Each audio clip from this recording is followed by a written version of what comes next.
There is a specific kind of accounting that only a single mother knows how to do. I am not talking about balancing a checkbook or calculating bills, though I know you do that late at night when the house is finally quiet.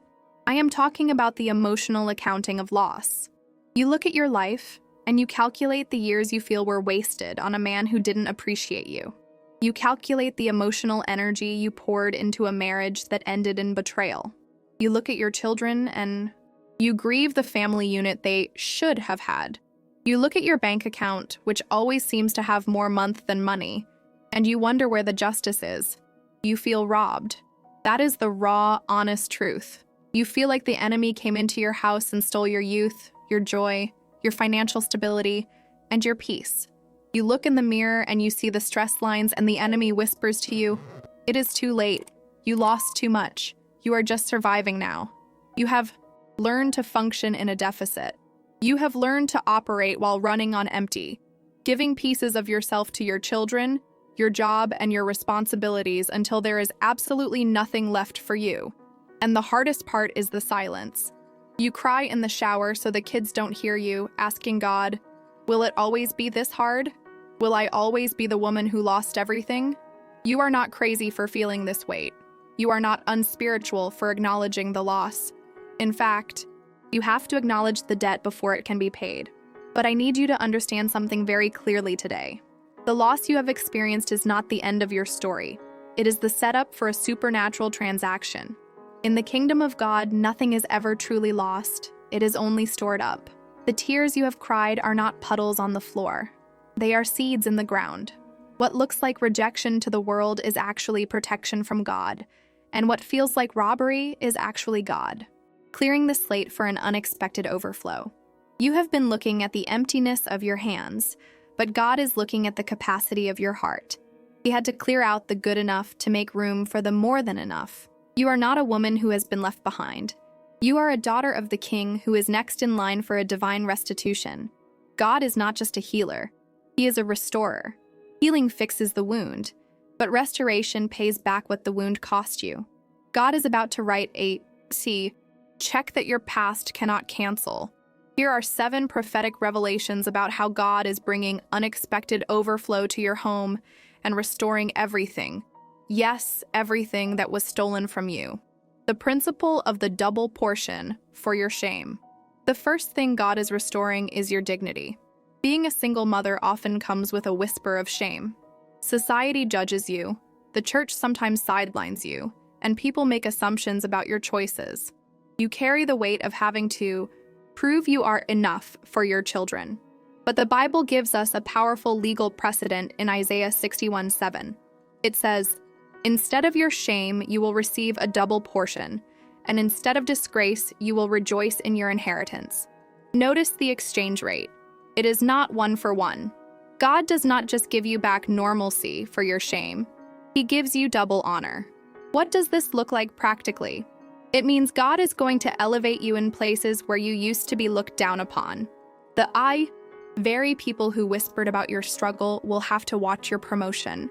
God is going to raise the standard of your life so high that the stigma of being a single mother will be swallowed up by the glory of being a blessed woman. Psychologically, you have been operating in defense mode, constantly trying to protect your image and your children's reputation. God is saying, "Put down your shield. I am your glory and the lifter of your head." The restoration begins when you stops apologizing for your story. Your story is not a tragedy. It is a testimony in the oven. The shame is breaking off your house right now. The overflow coming to you is an overflow of honor. You will walk into rooms you didn't qualify for and sit at tables you didn't set, because God is paying you back for every tear of embarrassment you ever shed. The restoration of the years the locusts ate. This is perhaps the most painful area for a single mother. Time. You feel you gave your best years to the wrong person. You feel you spent your 20s or 30s struggling, fighting, and crying, and now you fear it is too late for love, for a career, or for peace. You think, "I can't get those years back." But Joel 2:25 is a direct promise to you. "I will restore to you the years that the swarming locust has eaten." How can God restore time? He cannot turn back the clock, but He can accelerate your blessing. God can do more in 6 months of favor than you could do in 10 years of striving. This is the unexpected overflow. It is when things happen suddenly. You might have spent 10 years struggling financially, and suddenly, in one season, God gives you an idea, a connection, or an opportunity that wipes out a decade of debt. The enemy wants you to focus on the chronology, how old you are, how long you've been single. God focuses on the kairos, the appointed time. When God restores years, He increases the density of your joy. You will experience a depth of happiness in your future that is so rich, it will outweigh the length of your misery in the past. Do not look at the calendar, look at the Creator. He is the master of time. He is about to speed up the harvest in your life, the widow's oil, using what remains to fund what's coming in. 2 Kings 4, there is a single mother, a widow, who is in debt. The creditors are coming to take her sons. This is the ultimate fear of every single mom, that your lack of resources will hurt your children. She cries out to the prophet Elisha, and he asks her, "What do you have in the house?" She says, "Your servant has nothing there at all." But then she remembers, "Except a small jar of olive oil." This is where your restoration starts. It starts with shifting your focus from what you lost to what remains. You might have lost the husband, the house, or the savings account. But what do you have? Do you have a talent? Do you have a prayer language? Do you have a resilient spirit? Do you have a specific skill? God is going to take that small thing, that thing you are overlooking, and multiply it until it fills every empty vessel in your life. The instruction given to the widow was to go around and ask for empty jars. Do not ask for just a few. Then she had to go inside and shut the door. Listen to me. Your restoration requires you to shut the door on the noise, the critics, and the pity parties. In the privacy of your connection with God, He is going to give you a strategy to multiply what you have. The overflow isn't coming from a lottery ticket. It's coming from the anointing on what is already in your hand. God is about to breathe on your business idea, your side hustle, your creative gift. He is restoring your finances not by magic, but by multiplying your capacity. The generational reversal, restoring the fatherhood void. One of the deepest aches in your heart is for your children. You worry about the absence of a father figure. You worry that they are missing out. But God calls Himself the Father to the fatherless and defender of widows. Psalm 68:5. This is not just a poetic title, it is a job description. The unexpected overflow coming to your home includes a supernatural grace over your children. You will see God fill the gaps you cannot fill. Where a biological father might have been absent or toxic, God will send mentors, coaches, uncles, and grandfathers who carry the kingdom spirit. But more than that, God is restoring the emotional security of your children.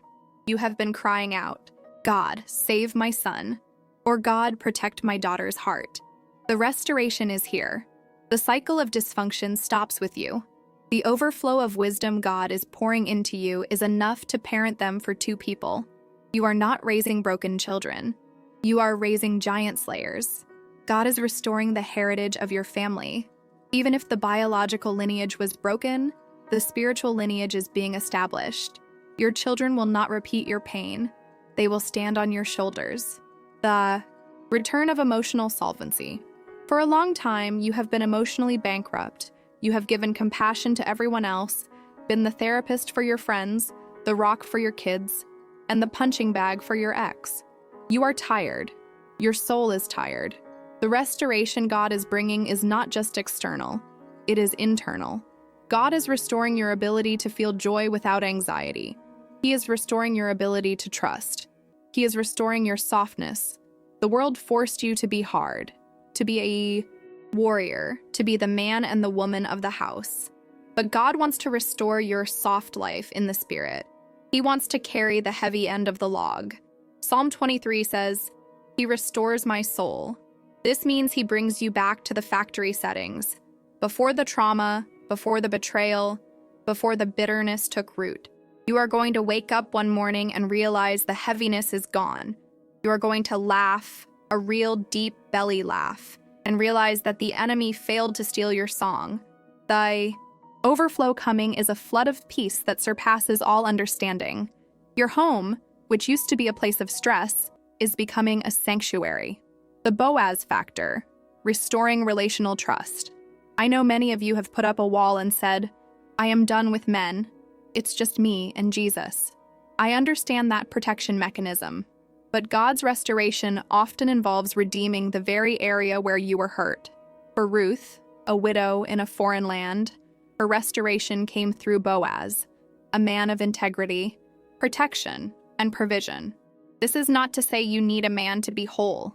You are whole in Christ. But God is going to restore your belief in good character.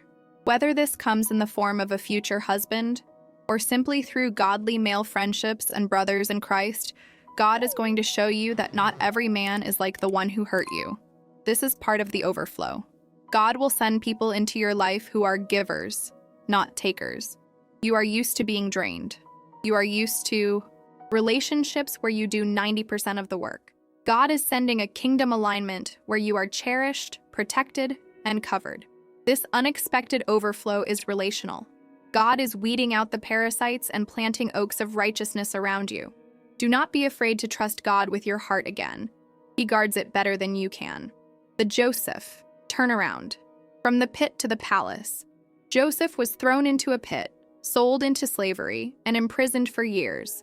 He lost his family, his coat of many colors, his identity, and his freedom. But in one single day, he went from the prison to the palace. Pharaoh put a ring on his finger and gave him authority over all of Egypt. Why did God allow the pit? Because the pit developed the character necessary to handle the palace. Single mother, your struggle has not been in vain.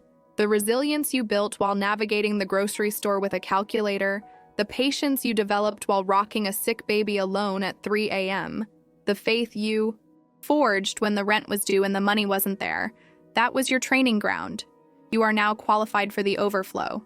If God had given you the blessing 5 years ago, it might have crushed you.